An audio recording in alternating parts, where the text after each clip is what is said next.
It was supposed to be a peaceful day in the park, a sanctuary of sunlight and laughter, where families gathered and children played freely. But for Zoe, it became a nightmare she would never forget. A trusted figure, sworn to protect, shattered that trust with an act so cruel it left her gasping for breath, literally. The searing pain of pepper spray, the mocking tone of a power-hungry officer, and the paralyzing fear of helplessness created a moment that would forever change her life. How could a place meant for safety and joy become the backdrop for such an act of injustice? How could someone entrusted with authority wield it to harm, not help? Before we dive deeper into Zoe's gripping and emotional journey for justice, comment below where you're watching from today. And if this powerful story has captured your attention, don't forget to subscribe so you never miss more stories like this. The park had always been a sanctuary for Zoe, a place where she felt a deep connection to her father, Captain Ethan Carter. Ethan, a highly respected police officer, had instilled in Zoe an appreciation for the simple joys of life. She had spent countless weekends wandering the winding trails with him, soaking up the beauty of nature. For Zoe, the park wasn't just a stretch of land filled with trees and pathways. It was a living, breathing memory of the bond she shared with her father. Bookmark? That Saturday afternoon, the park buzzed with life. Families gathered on colorful blankets, unpacking picnic baskets stuffed with sandwiches and fruit.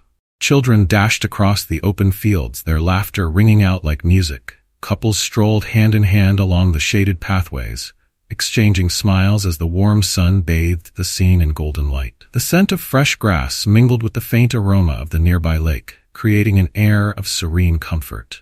Zoe walked into the park, dressed in her favorite blue jeans and a casual shirt. Her long, dark curls bounced with every step as she made her way down the familiar trails. There was a sparkle in her eyes, a mix of excitement and anticipation. She knew her father was on duty today, patrolling the park as he often did during weekends. Zoe loved surprising him, catching him in a rare, unguarded moment when his stern, professional demeanor would melt into a proud smile. For Zoe, these surprises had become a cherished ritual. The joy in her father's eyes when he saw her was worth every minute of planning. It was a look of pure pride, as if she was the best thing he'd ever done in his life. Knowing that her father worked tirelessly to keep the community safe filled Zoe with pride too. She could sense his presence everywhere in the park. Each bench, each neatly trimmed hedge seemed to carry the mark of his dedication. As she wandered further, Zoe found herself on one of the quieter paths. The voices and laughter of the families in the park faded into the background, replaced by the soft rustle of leaves and the distant chirping of birds. She loved this part of the park, where the air was cooler and the world felt calm. The solitude was a welcome contrast to the bustling energy of the main grounds. But as Zoe rounded a bend, she noticed something unusual. Up ahead, a police officer stood near a bench. His posture was rigid, and his presence felt out of place. Zoe slowed her pace, unsure why the sight of him made her uneasy.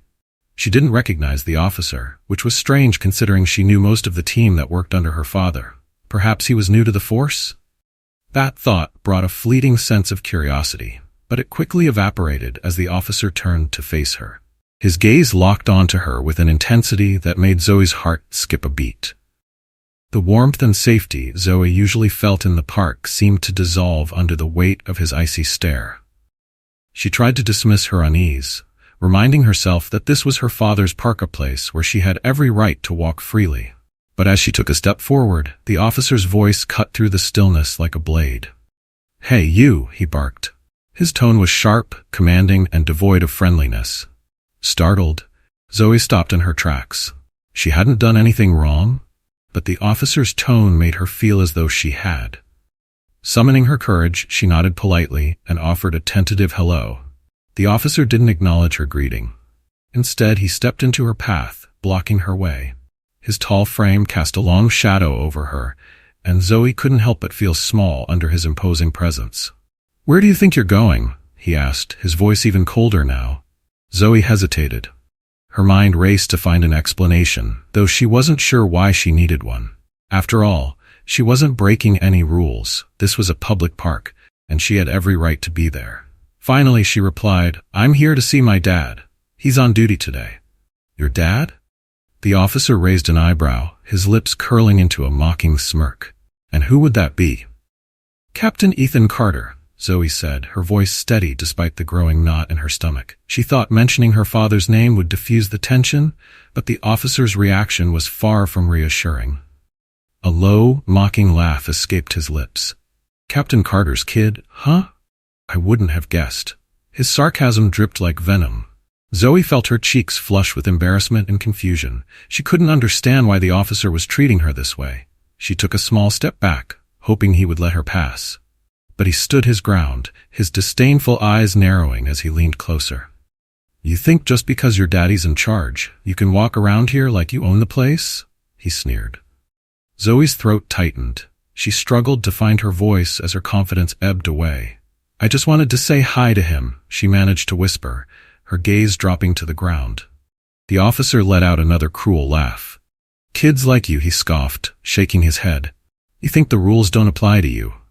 You think you're special, huh?" Tears pricked at Zoe's eyes, but she blinked them back, determined not to let him see her cry. Every instinct screamed at her to leave, but the officer's towering presence rooted her to the spot. For the first time in her life, Zoe felt unsafe in the park, a place that had always been her sanctuary. Zoe's heart pounded in her chest as she stood frozen on the quiet trail. The officer's piercing glare bore into her, amplifying her unease. She hadn't done anything wrong, she was sure of it, but his tone and demeanor made her feel as though she were guilty of something. She wanted to speak, to explain herself, but every word that came to mind felt inadequate under his harsh scrutiny. The officer took a deliberate step closer, invading her space. "So, Captain Carter's daughter thinks she can wander wherever she pleases?" he sneered, his voice laced with mockery. "You think you're above everyone else, huh?" "No, sir," Zoe stammered, her voice trembling. "I'm just walking through the park. I come here all the time." Her attempt at reason seemed to only fuel his disdain. The officer crossed his arms, his posture rigid and intimidating. "Kids like you think you're untouchable," he spat. "Well, not on my watch." The words hit Zoe like a slap. She couldn't fathom what she had done to provoke such hostility. This man, someone who should have represented safety and authority, treated her like she was some sort of intruder in a place she considered home. Gathering her courage, Zoe tried to assert herself. "This is a public park," she said, her voice steadier now. "I have every right to be here." The officer's eyes narrowed, and a cruel smirk twisted across his face. "Oh, you've got rights, do you?" he said, his tone dripping with sarcasm. "Let me tell you something, little girl. Rights don't mean you get to do whatever you want." Zoe took a cautious step backward, her instincts screaming at her to leave. But before she could turn, the officer's hand shot out and grabbed her arm. His grip was firm, almost painful, as he pulled her back toward him. "Where do you think you're going?" he growled, his voice low and menacing. "Please let go of me," Zoe said, her voice shaking. Panic started to set in, her mind racing as she tried to process what was happening. She attempted to pull her arm free, but his grip only tightened. "You think you can just walk away?" the officer hissed. "You think you're untouchable because of who your father is? Maybe it's time someone taught you a lesson." Zoe's eyes widened in horror. Her throat tightened and her breath came in short, shallow gasps. This wasn't just intimidation anymore. It was a direct threat. The safe, familiar park had transformed into a nightmare, and she was completely powerless to stop it. "Please," she whispered, tears welling in her eyes. "I didn't mean any trouble. I just want to leave." The officer leaned in closer, his face mere inches from hers. The sour scent of coffee lingered on his breath, making Zoe's stomach churn. "Not so fast," he said, his voice barely above a whisper but carrying the weight of a threat. Zoe flinched as he reached into his belt and pulled out a small black canister. Her heart dropped as she recognized it immediately with pepper spray. "Maybe this will teach you some respect," he said coldly, shaking the canister for emphasis. "No, please don't," Zoe cried, instinctively raising her hands in a futile attempt to shield herself. Her voice cracked with desperation, but the officer's expression remained stone cold, his eyes glinting with twisted satisfaction. Before she could react further, he pressed down on the nozzle, releasing a stream of pepper spray directly into her face. The effect was immediate and excruciating. A burning sensation engulfed Zoe's eyes as if someone had set them on fire. She let out a piercing scream, stumbling backward as she clutched at her face. Her vision blurred, and tears streamed uncontrollably from her eyes, mixing with the spray and intensifying the agony. It felt like her skin was being scraped raw with sandpaper, and each breath she took filled her lungs with what felt like fire. Her throat tightened, making it nearly impossible to breathe. She fell to her knees, gasping for air, her hands trembling as she desperately tried to wipe the substance from her face, only to make the pain worse.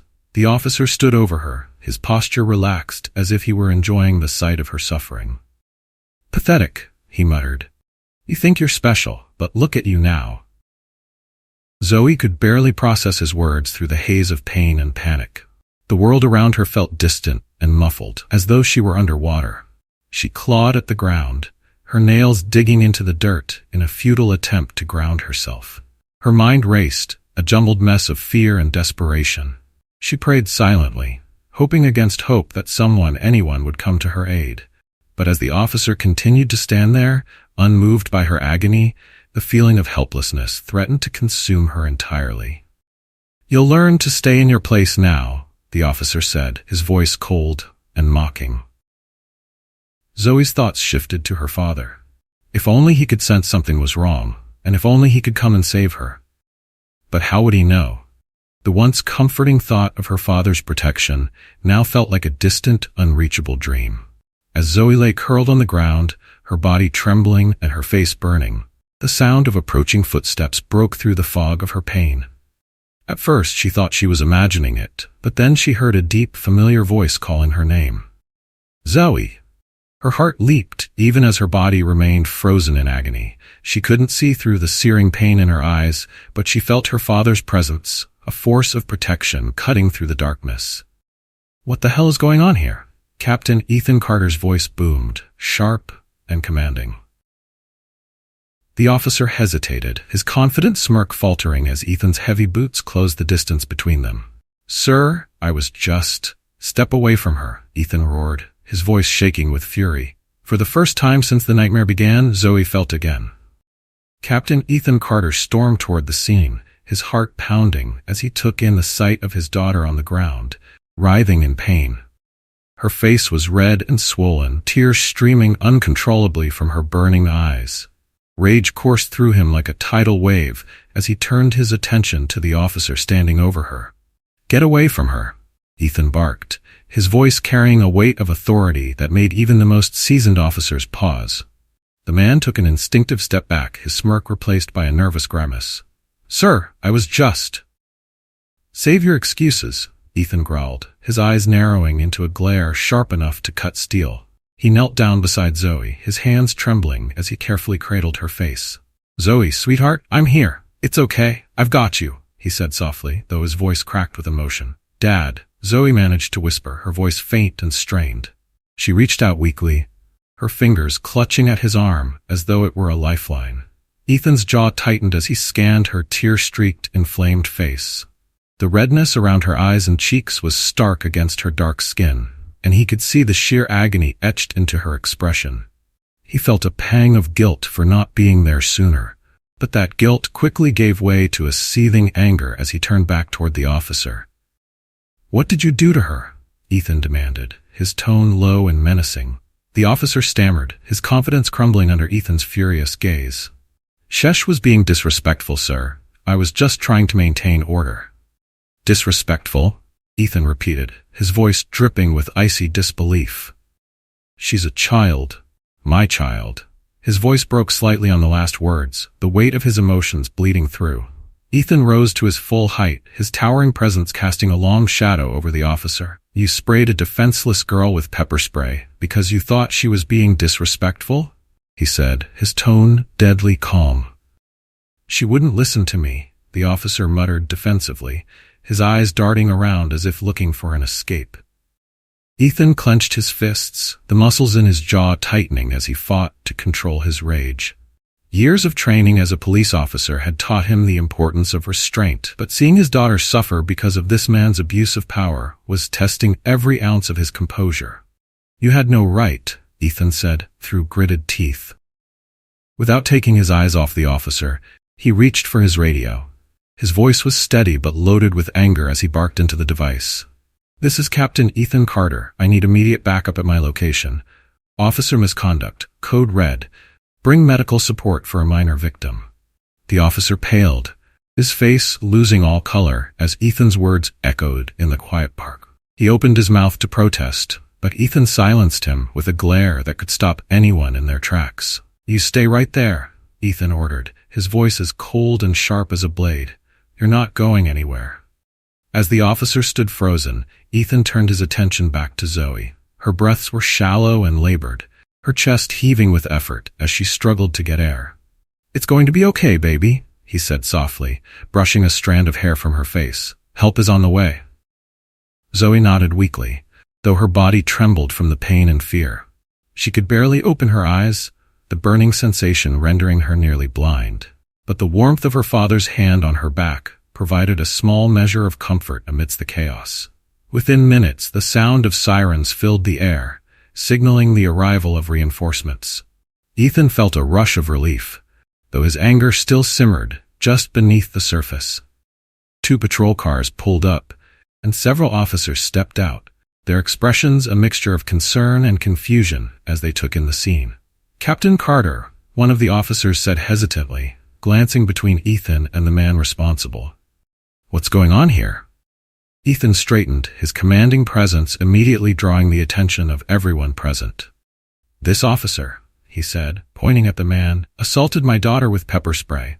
I want him detained and his badge and weapon surrendered immediately." The officers exchanged uneasy glances but didn't dare question Ethan's orders. 2 of them approached the offending officer, who raised his hands in weak protest. "Wait, there's been a misunderstanding," the man began, his voice shaking. "The only misunderstanding here," Ethan interrupted, his voice like a blade, "is that you thought you could get away with abusing your authority." The officers removed the man's badge and weapon, leading him toward one of the patrol cars. His protests grew quieter with each step, the weight of his actions clearly beginning to sink in. Ethan knelt beside Zoe again as a paramedic approached, carrying a medical kit. The medic worked quickly, wiping Zoe's face with saline-soaked gauze to neutralize the effects of the pepper spray. Zoe winced at the touch, but her body was too exhausted to resist. "She's stable for now," the medic said after a few minutes, looking up at Ethan. "But she'll need further evaluation at the hospital." The spray caused significant irritation to her eyes and airways.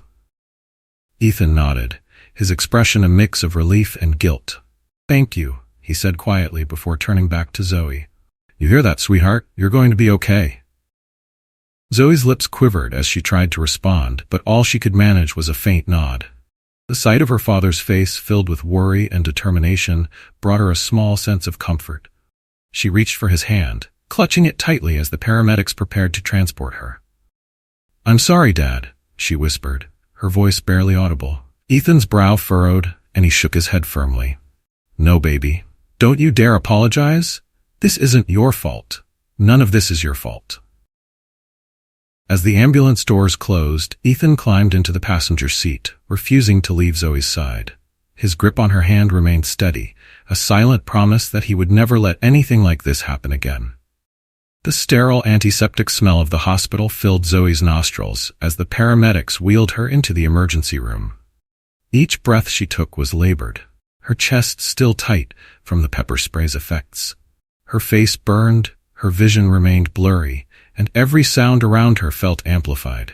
The soft beeping of machines, the hum of fluorescent lights, and the muted voices of nurses all blended into a cacophony that only worsened her disorientation. Ethan walked alongside the stretcher, his expression grim and his steps purposeful.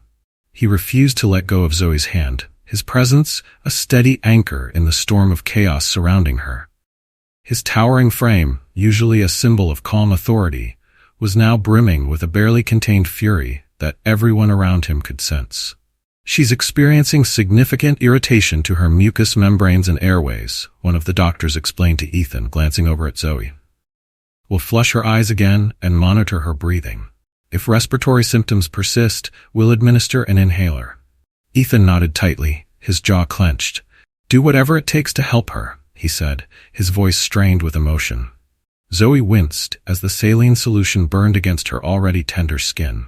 Every drop felt like acid, and she let out a small whimper. The nurses worked quickly, applying soothing ointment to her face and placing an oxygen mask over her mouth to ease her breathing.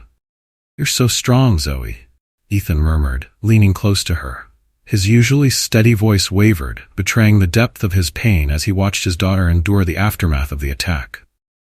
I'm right here, and I'm not going anywhere. Zoe managed a weak nod, her throat too raw to speak.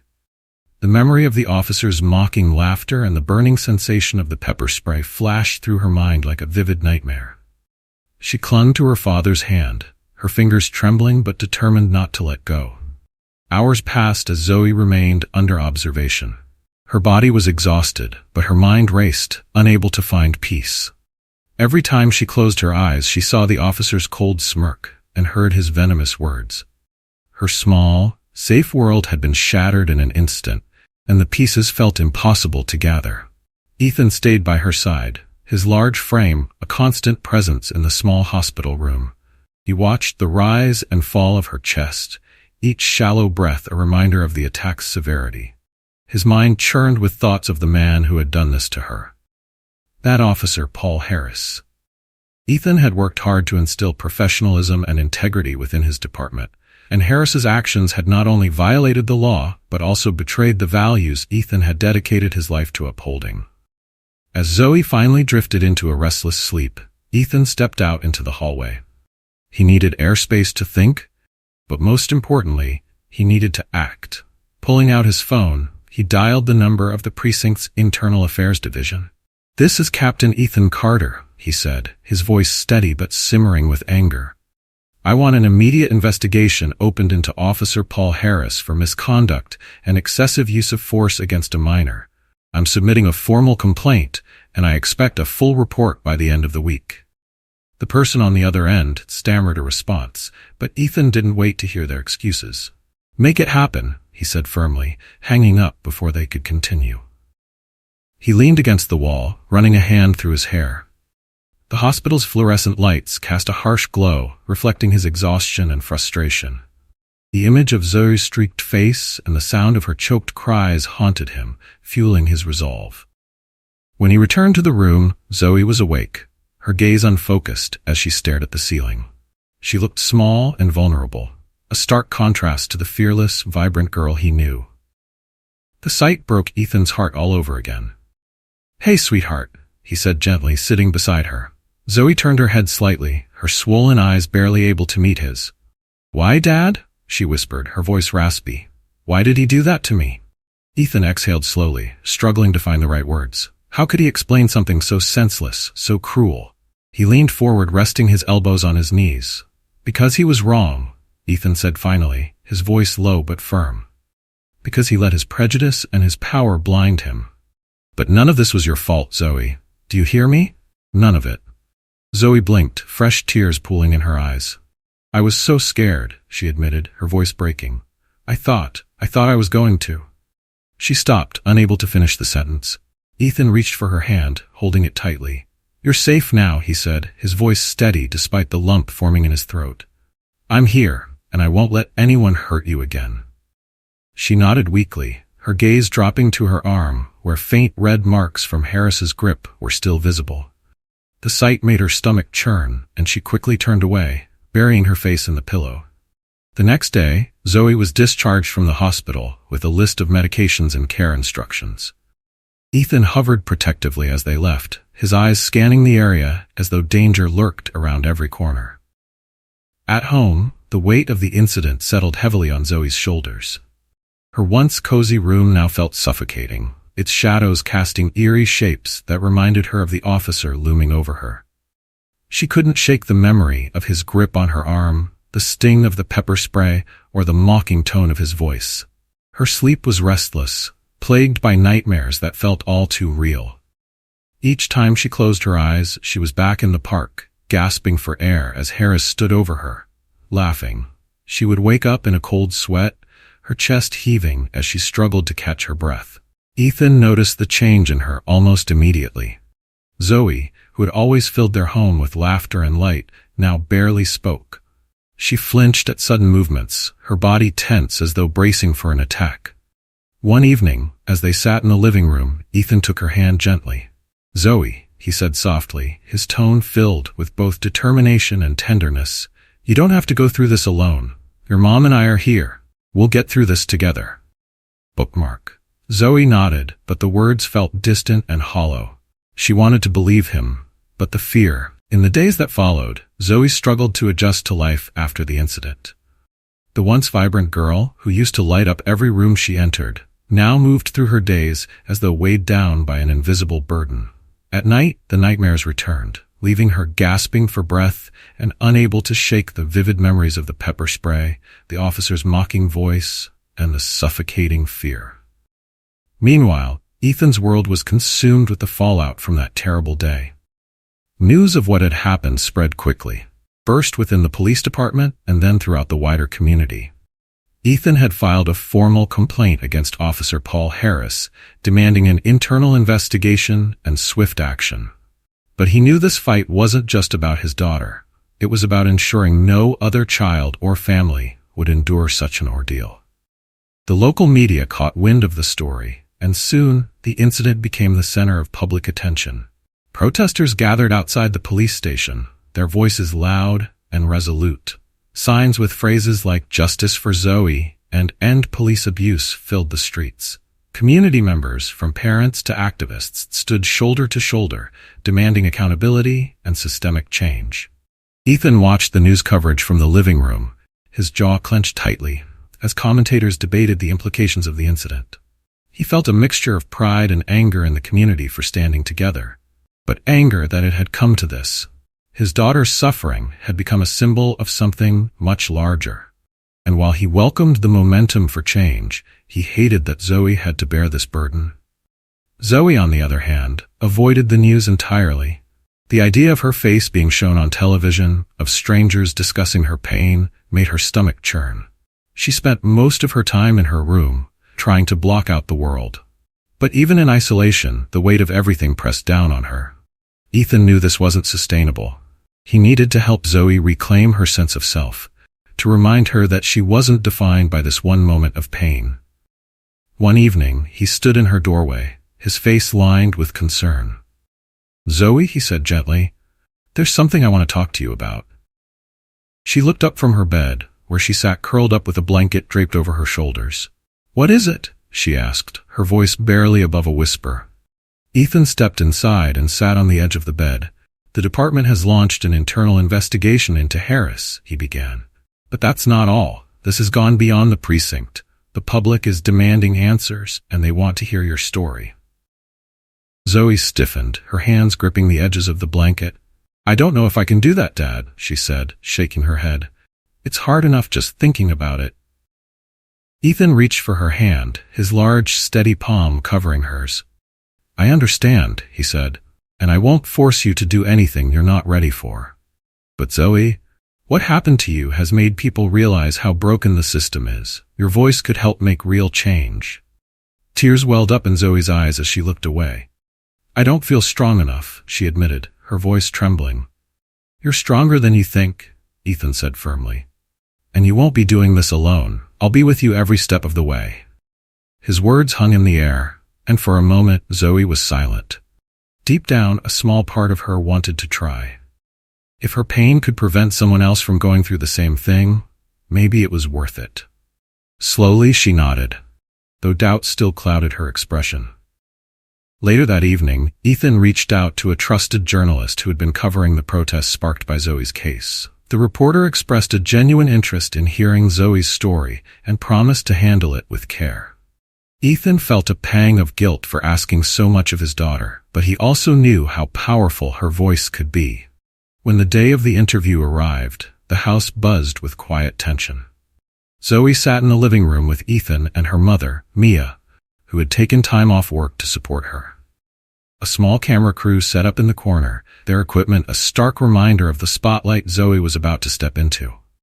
"You don't have to do this if you're not ready," Mia said softly, her eyes filled with concern. Zoe took a deep breath, her chest tight with nerves. "I think I need to," she replied, her voice barely audible. The interview began with gentle questions, and the journalist was careful not to push too hard. Zoe recounted the events of that day in the park, her voice trembling as she described the officer's mocking tone, the pain of the pepper spray, and the fear that had consumed her. Tears streamed down her face as she spoke, but she didn't stop. She was determined to let the world know what had happened. Ethan sat nearby, his fists clenched tightly in his lap. Hearing Zoe relive the trauma made his anger resurface, but he forced himself to stay composed. This was her moment, and he wouldn't take it away from her. When the interview ended, Zoe felt drained but strangely lighter. The journalist thanked her for her bravery, promising to handle her story with care.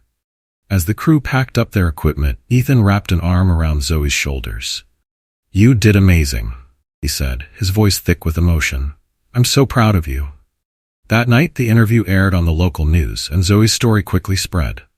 People were outraged by the officer's actions and inspired by her courage. Messages of support flooded in from strangers, friends, and even others who had experienced similar injustices. Zoe read each message slowly, her heart aching for those who had shared their stories, but she also felt a growing sense of solidarity. She wasn't alone in this fight. The pain had united a community.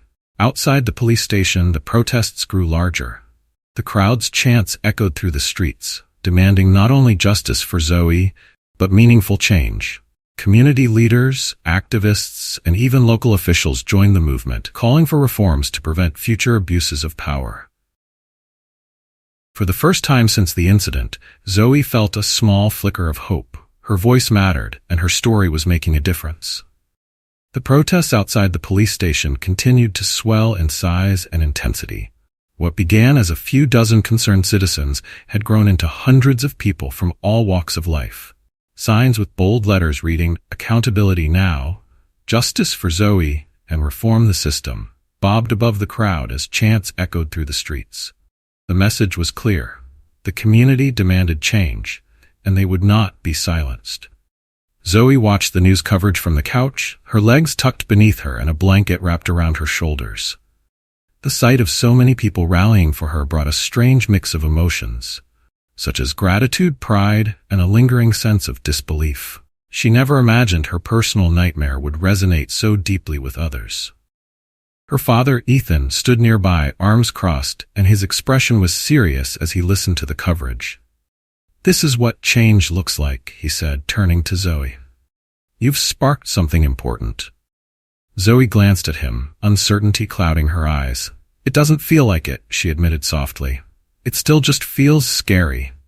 Ethan walked over and sat beside her, placing a reassuring hand on her shoulder. "That's understandable," he said gently. "But you're not alone in this. Look at those people out there. They're standing with you, for you. And I'll always be here too." Zoe nodded, though her heart still felt heavy. Even as the world around her rallied for justice, the weight of the incident clung to her like a shadow. In the days following her interview, the fight for justice began to take shape in concrete ways. The police department announced that Officer Paul Harris had been officially suspended without pay, pending the results of the internal investigation. However, this was far from enough to satisfy the growing demands of the public. Activists and community leaders pushed for a complete overhaul of the department's policies, citing Zoe's case as a glaring example of systemic failure. Ethan, too, played an active role in the movement. Despite his personal anger and frustration, he channeled his energy into action.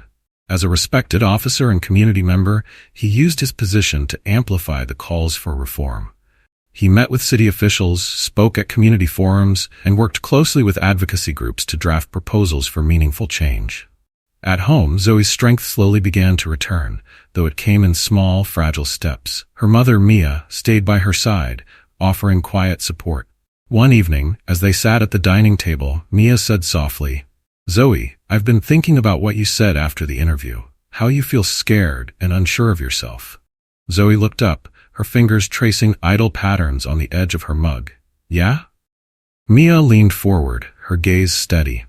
I want you to know it's okay to feel that way, but it's also okay to feel proud of yourself. What you did speaking out was incredibly brave. Zoe's eyes softened, though doubt still lingered in her expression. It didn't feel brave, she said. It just felt necessary.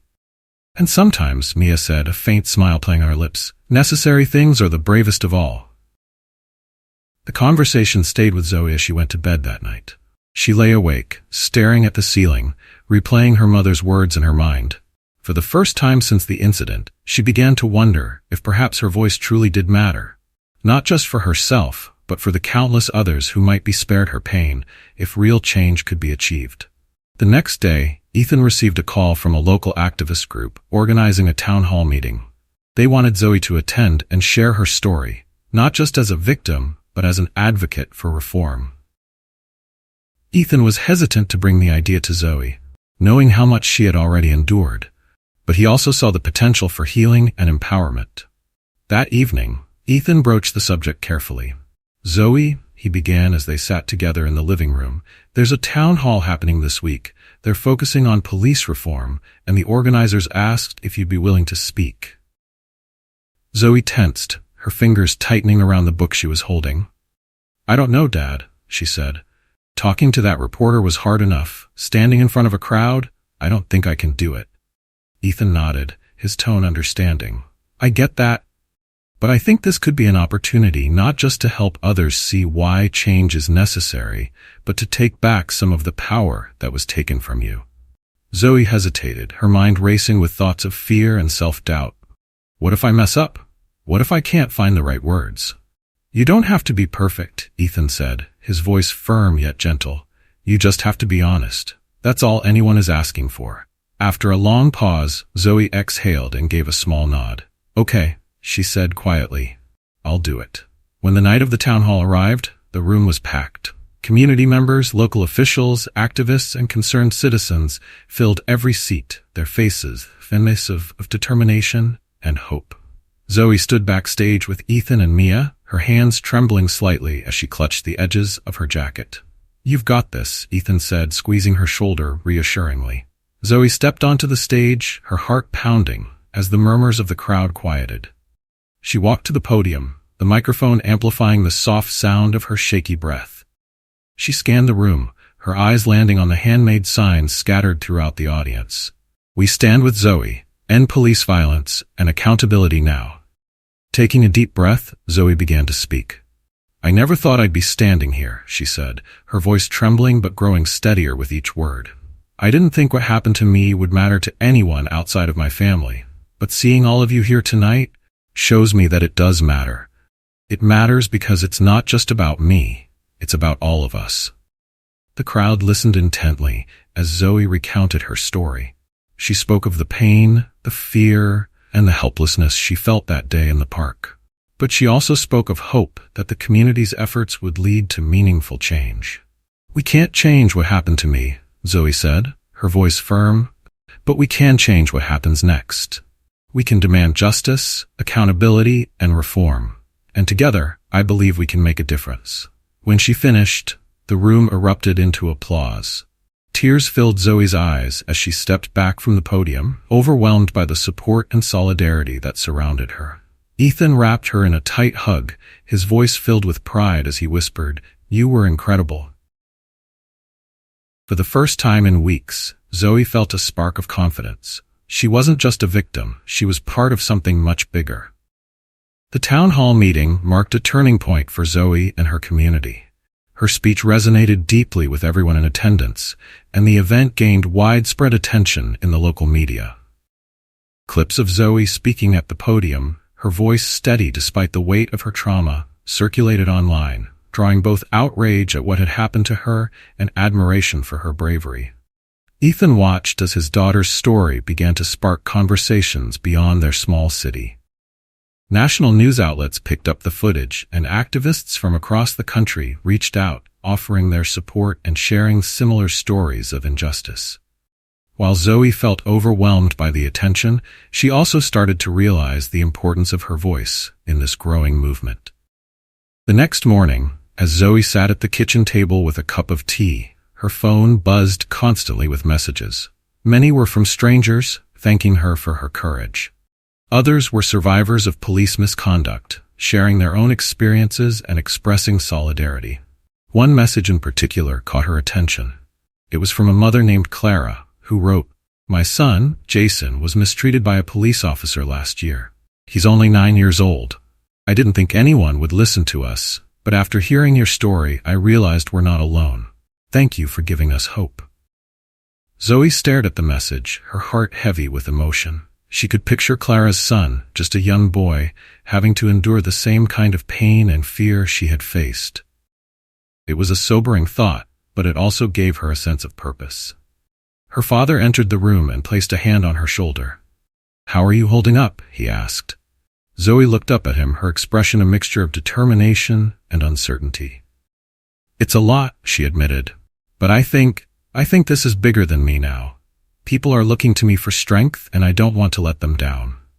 Ethan nodded, pride glimmering in his eyes. "You won't. Just keep being honest and trust yourself. That's all anyone can ask." As the days went on, the movement for police reform continued to grow.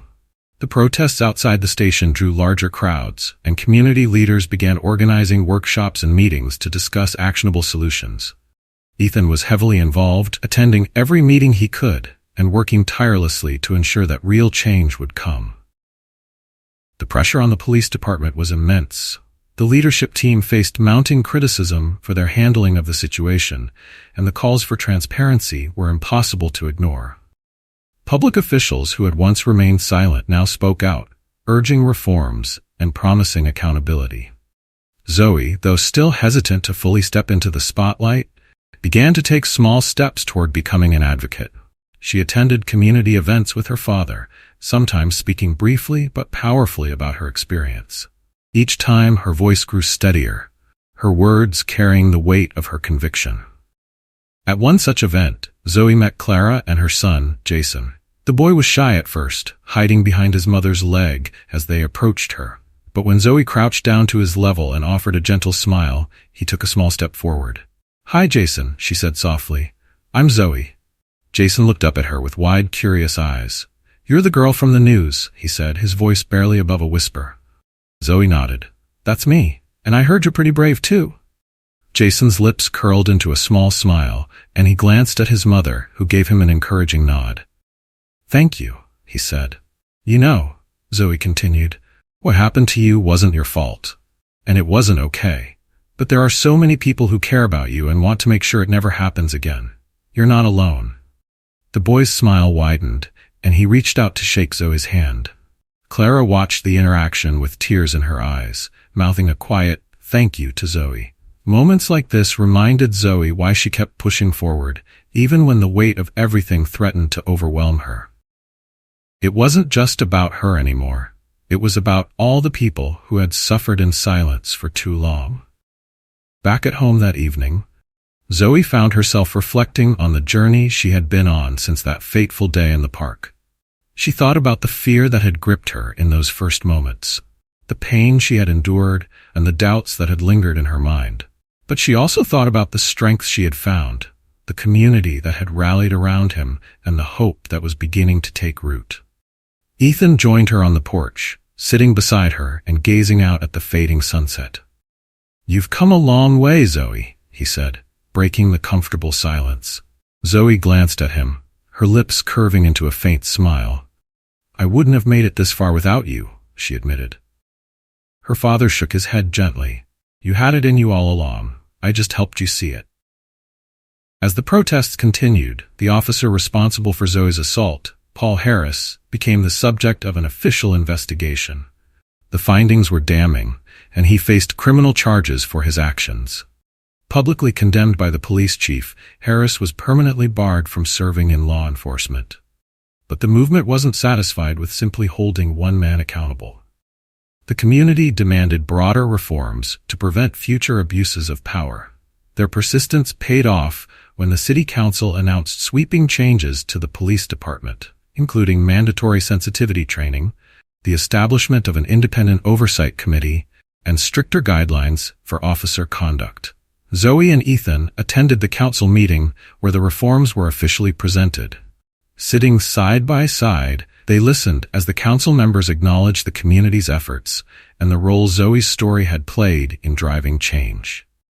When the floor was open for public comment, Ethan leaned over and whispered, "Do you want to say something?" Zoe hesitated, her heart pounding in her chest. She wasn't sure if she was ready to speak again, but as she looked around the room at the faces of those who had supported her, she realized she couldn't stay silent. Rising to her feet, she made her way to the microphone. The room fell silent as she began to speak. "I want to thank everyone who stood by me and my family," Zoe said, her voice steady. "This has been one of the hardest experiences of my life, but it's also shown me the power of community. Your support gave me the strength to keep going, even when I felt like giving up." She paused, glancing at the council members. "These reforms are a good start, but they're not the end. Real change will take time, and it will take all of us holding each other accountable. I hope what happened to me serves as a reminder of why we need to keep fighting for justice, not just for me, but for everyone." The room erupted into applause as Zoe stepped back from the microphone. Ethan stood and pulled her into a tight hug, his pride evident in the way he held her. "You were amazing," he whispered. For the first time, Zoe felt a sense of closure. The road ahead was still long, but she was ready to walk it step by step. The reforms announced by the city council sparked both relief and determination within the community. While many celebrated the progress, they also understood that these changes were just the beginning. For Zoe and her family, this moment was an opportunity to heal and to focus on making the future brighter, not only for themselves but for everyone who had been impacted by systemic failures. At home, Zoe began to rebuild her sense of normalcy. She returned to her hobbies, like sketching in her notebook and listening to music in her room. The nightmares still lingered, but they were less frequent now, and each day felt a little lighter than the last.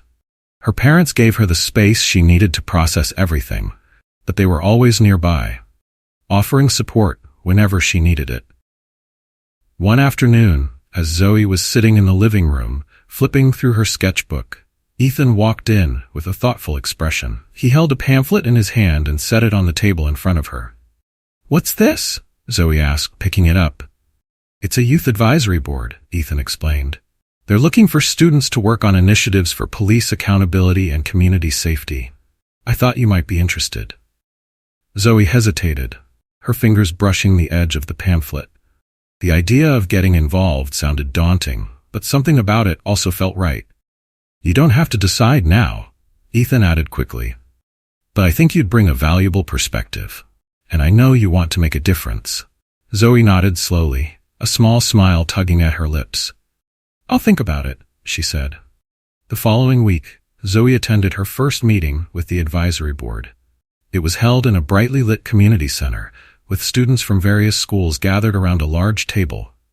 The room buzzed with energy as the group introduced themselves and shared their reasons for joining.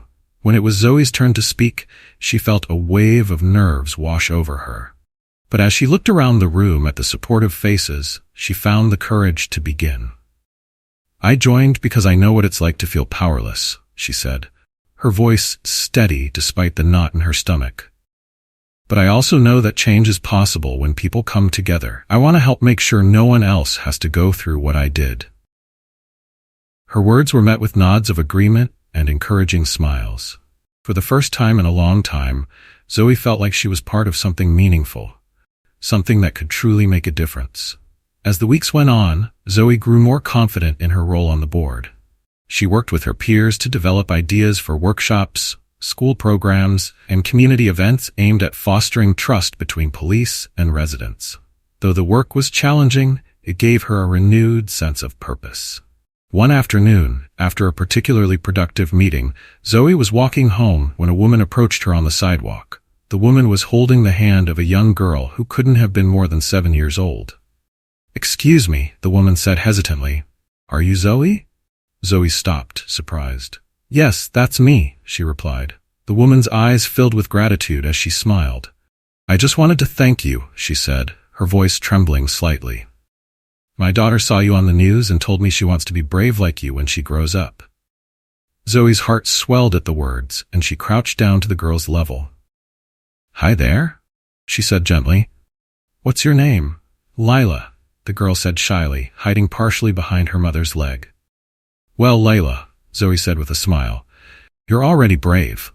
And if you ever feel scared, just remember that there are so many people who care about you and want to help. The little girl's face lit up, and she nodded enthusiastically. Okay, she said. As the pair walked away, Zoe stood on the sidewalk for a moment, feeling a warmth she hadn't felt in weeks. It wasn't just about her anymore. It was about the ripple effect of standing up for what was right. At home, Ethan greeted her at the door, his face lighting up as he saw her. How was the meeting? He asked. It went well, Zoe said, setting her bag down. I think we're really starting to make a difference. Ethan nodded, his pride evident. I never doubted you, he said. Over the next few months, Zoe and the advisory board organized several successful events. They partnered with local schools to hold workshops on conflict resolution, created resources for students to report concerns safely, and hosted forums where residents could share their stories and propose solutions for improving community safety. The momentum of the movement continued to grow. Other cities took notice, with leaders reaching out to learn from their efforts. Zoe's story remained a central symbol of the need for change, but she was no longer just a survivor. She was a leader. At home, the Carter family found a new rhythm. While the scars of that day in the park hadn't disappeared, they were no longer the defining force in Zoe's life. She was healing, finding strength in her community and in herself. One evening, as the sun dipped below the horizon, casting the sky in shades of orange and pink, Zoe and Ethan sat together on the porch. The air was warm, filled with the faint chirping of crickets. You've come so far, Ethan said, breaking the comfortable silence. I hope you know how proud I am of you. Zoe smiled, her gaze fixed on the horizon. I couldn't have done it without you, she said. Her father shook his head gently. You had it in you all along, he said. I just helped you see it. Zoe turned to look at him, her expression thoughtful. Do you think we're really making a difference? She asked. I know we are, Ethan replied, his voice steady. Change doesn't happen overnight, but every step we take brings us closer to a better future. And what you're doing, Zoe, is giving people hope. Zoe nodded, a small smile playing on her lips. For the first time in a long time, she felt a sense of peace. The road ahead was still long, but she knew she wasn't walking it alone. Together with her family and her community, she was building something new, safer, more just world for everyone. The months that followed were a whirlwind of growth and change, both for Zoe and for the community around her. The reforms that had started with city council meetings were now being implemented, and their effects were beginning to take root. For Zoe, the work she was doing with the Youth Advisory Board became a cornerstone of her healing process. It gave her purpose and allowed her to channel her pain into something transformative. One afternoon, Zoe attended a gathering at the community center town hall-style event where residents were invited to share their experiences and concerns about local policing. The room was filled with people of all ages, races, and backgrounds, united by their shared desire for a safer, more just system. Zoe sat toward the front of the room, listening intently as a man in his early 30s stood up to speak. A year ago, I wouldn't have come to something like this, he admitted, his voice steady but emotional. But hearing about Zoe's story reminded me that it's not enough to stay silent. We all have to speak up if we want things to change. Zoe felt her cheeks flush at the mention of her name. She still wasn't used to being a symbol of the movement, but moments like this reminded her why she had chosen to keep going. When it was her turn to speak, she stood up and walked to the front of the room, her heart pounding in her chest. The crowd fell silent as she adjusted the microphone, her hands trembling slightly. I want to thank everyone for being here, she began, her voice soft but clear. When I first decided to speak out, I was scared. I didn't know if anyone would listen. But seeing all of you here tonight reminds me that none of us are alone in this fight. She paused, glancing around the room. What happened to me wasn't just about one bad officer or one bad day. It was a symptom of a system that needed to be fixed. And while we've made progress, There's still so much more to do, but I believe we can do it together." The room erupted in applause as Zoe stepped back from the microphone. She returned to her seat, her father reaching over to squeeze her hand in silent support. As the event wrapped up, several attendees approached Zoe to thank her for her words. One of them was a teenage girl named Maya, who had been attending the advisory board meetings. She looked up to Zoe as both a mentor and an inspiration. "Do you ever feel overwhelmed?" Maya asked hesitantly as they stood near the exit. "All the time," Zoe admitted with a small laugh. "But I've learned that it's okay to take things one step at a time. You don't have to have all the answers right away." Maya nodded, her expression thoughtful. "You make it look so easy," she said. Zoe shook her head gently. "It's not easy," she said, "but it's worth it." Later that evening, Zoe and Ethan walked home together under the soft glow of streetlights. The air was cool and crisp, carrying the faint scent of autumn leaves. "You've become quite the leader," Ethan said, his voice filled with pride. "I'm just trying to do what feels right," Zoe replied. "And you're doing an incredible job," Ethan said firmly. "You're inspiring people, Zoe. You've turned something terrible into something powerful. That's not easy to do." Zoe smiled faintly, her gaze focused on the path ahead. "It still feels surreal sometimes," she admitted. "Like, how did I get here?" "You got here because you're strong," Ethan said. "Even when you didn't feel it, you kept moving forward. And that's what makes all the difference." As they approached their house, Zoe's phone buzzed with a new message. It was from Clara, the mother of the young boy Zoe had met weeks earlier. "Jason wanted me to tell you he stood up for himself at school today," the message read. "He said he was brave, just like you." Zoe felt a lump form in her throat as she read the words. She showed the message to Ethan, who smiled and said, "See? You're already making a difference." The next morning, Zoe woke up feeling more determined than ever. The progress the community had made so far was encouraging, but she knew the work wasn't over. She spent the day working with the advisory board, finalizing plans for an upcoming event aimed at bridging the gap between police officers and residents. The event, called Together We Stand, was held in the city's main parka, a deliberate choice as it was the same park where Zoe's ordeal had taken place. The goal was to turn a place of pain into a symbol of unity and hope. When the day of the event arrived, the park was transformed into a vibrant hub of activity. Tents were set up along the pathways, offering information about community resources, conflict resolution workshops, and youth programs. Local musicians performed on a small stage, and children played in the open fields. Zoe stood near the registration table, greeting attendees with a warm smile. She was nervous, after all. This was the first major event she had helped organize, and seeing the turnout filled her with a sense of pride. Ethan joined her at the table, his presence steady and reassuring. "Look at what you've helped create," he said, gesturing to the bustling crowd. "It's not just me," Zoe replied. "It's all of us."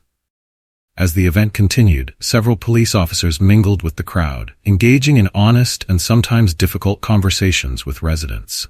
Ethan was among them, sharing his own experiences and listening to the concerns of those he served. At one point, a young boy approached Zoe with a handmade card. It was decorated with colorful drawings of flowers and a bright sun. Inside, in uneven handwriting, were the words, "Thank you for being brave." Zoe felt tears prick her eyes as she accepted the card. "Thank you," she said, her voice thick with emotion. By the end of the day, the event was hailed as a success. Attendees left feeling hopeful, and many expressed their gratitude for the opportunity to connect with their neighbors and local officers in such a meaningful way. That evening, Zoe and Ethan sat on the porch, watching the stars appear one by one in the night sky. Zoe felt a sense of peace she hadn't experienced in months. "We're making progress," she said softly. Ethan nodded. "We are, and it's just the beginning." Zoe leaned back in her chair, her heart lighter than it had been in a long time. The road ahead was still long, but with her family, her community, and her growing confidence, she knew she was ready for whatever came next. The glow of the streetlights stretched across the quiet neighborhood as Zoe sat on the front porch, her thoughts drifting. The day had been a whirlwind of emotions. Between the success of the Together We Stand event and the heartfelt gratitude she received from strangers, Zoe felt an overwhelming sense of accomplishment. But beneath that, there was also a quiet determination. She knew the journey was far from over. Her father, Ethan, stepped out onto the porch with 2 steaming mugs of tea. He handed one to Zoe before taking a seat beside her. "You've been quiet," he said, his voice gentle. Zoe wrapped her hands around the warm mug, the tea's aroma soothing her nerves. "Just thinking," she said. "About?" Ethan prompted. "Everything," Zoe replied after a moment. "How far we've come, but also how much there's still left to do. I'm proud of what we've done, but I keep wondering, what's next? How do we keep this momentum going?" Ethan leaned back in his chair, the faint creak of the wood breaking the silence. "That's the thing about change," he said thoughtfully. "It's not a straight line. There will be times when it feels like progress is slow, but the important thing is to keep pushing forward, step by step." Zoe nodded, her gaze fixed on the stars scattered across the night sky. "Do you think we're making a real difference?" Ethan turned to her, his expression filled with unwavering pride. "I know we are," he said firmly. "Every person you've inspired, every voice that's joined this movement, that's the difference. And it all started with you." Zoe felt a lump rise in her throat, but she managed a small smile. "I couldn't have done it without you and Mom," she said softly. "You've always had it in you, Zoe," Ethan replied. "We just gave you a little push." The weeks that followed were filled with a sense of renewed purpose. Zoe continued her work with the Youth Advisory Board, which had quickly become a cornerstone of the community's efforts. They organized regular meetings inviting residents, students, and even local officials to participate in open discussions about police accountability and community safety. At one meeting, Zoe was asked to share her thoughts on how to engage more young people in the movement. She stood at the front of the room, her confidence growing with each passing day. "I think the key is making people feel like their voices matter," she said. "When I first spoke out, I didn't think anyone would care. But the truth is, everyone has a story. And every story has the power to create change. We just have to give people the platform to share it." The room erupted in applause, and Zoe felt a warmth spread through her. This was the Zoe she had been searching for, the girl who wasn't just surviving but thriving, using her voice to uplift others. Outside of her advocacy work, Zoe also began to focus on reconnecting with herself. She returned to her sketches, filling her notebook with images inspired by the events of the past months. One sketch depicted a tree with deep roots and sprawling branches, symbolizing growth and resilience. Another showed a crowd of people standing together, their hands linked in solidarity. Her art became an outlet for the emotions she still couldn't fully express with words. And it reminded her of the beauty that could emerge from even the darkest moments. The reforms within the police department were also progressing. Under the watchful eye of the newly established Oversight Committee, officers underwent mandatory sensitivity training, and new guidelines for conduct were strictly enforced. Ethan, who had been appointed as a liaison between the department and the community, played a key role in ensuring these changes were implemented effectively. One afternoon, as Ethan prepared for a meeting at the station, Zoe approached him with a question that had been on her mind for weeks. "Dad," she began hesitantly, "do you ever feel conflicted about being part of the system we're trying to change?" Ethan paused, considering her words carefully. "Sometimes," he admitted, "but I also believe that the best way to create change is from within. If I can use my position to hold people accountable and make the system better, then it's worth it." Zoe nodded, his answer resonating with her. "I'm glad you're part of this," she said. "It wouldn't feel right without you." Ethan smiled, pulling her into a brief hug. "And I'm proud to stand beside you," he said. As the movement continued to gain traction, Zoe found herself invited to speak at schools, churches, and even city council meetings. Each time, she told her story with honesty and vulnerability, reliving the pain of that day in the park, but also sharing the hope that had grown from it. One evening, after speaking at a community forum, Zoe received a standing ovation from the audience. As she stepped off the stage, a woman approached her with tears in her eyes. "Thank you," the woman said, her voice thick with emotion. My daughter went through something similar, but she never had the courage to speak out. You've inspired her to finally share her story." Zoe felt her heart swell at the woman's words. Moments like this reminded her why she had chosen to keep fighting. Her voice wasn't just hers anymore. It belonged to everyone who needed to be heard. At home, Zoe and Ethan often sat together on the porch, reflecting on how far they had come.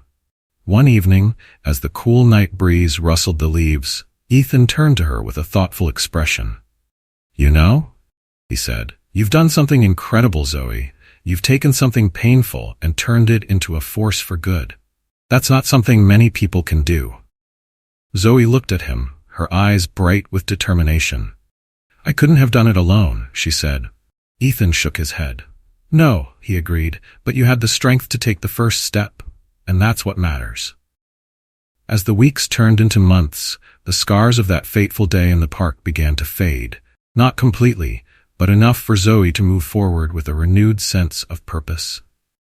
She knew the road ahead would still be challenging, but she was ready to face it with her family, her community, and her ever-growing confidence by her side. One evening, Zoe stood in her room looking at a framed photo of her and Ethan from the Together We Stand event, and she smiled. The journey hadn't been easy, but it had been worth it. For the first time, she felt at peace not because the fight was over, but because she knew she had the strength to keep going.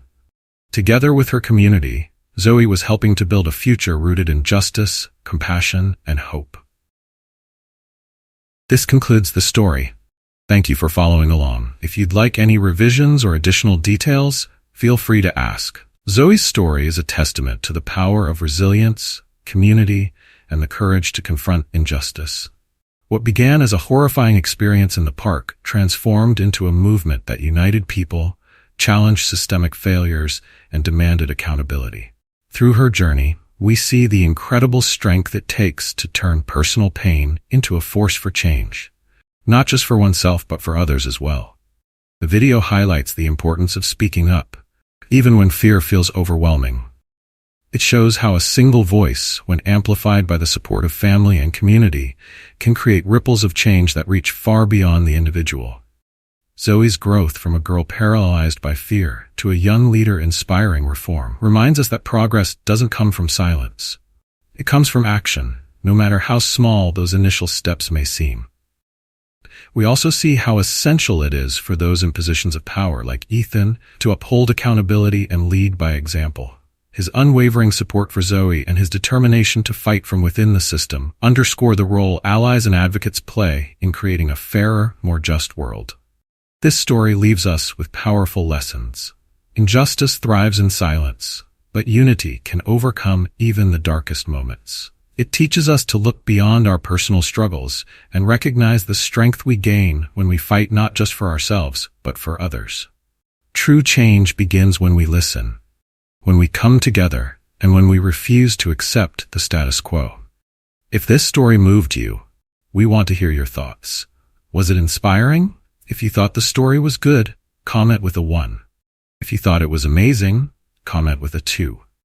But more importantly, share your stories with us. Have you faced moments where standing up felt impossible, but you found the strength to do it anyway? Or have you seen change happen because a community came together? Let us know in the comments below. And don't forget to subscribe to our channel so you won't miss more meaningful stories like this. We're here to share voices, ignite conversations, and inspire change. Your thoughts matter, so tell us what this story meant to you in the comments below. Together, we can create a world where justice, compassion, and unity thrive.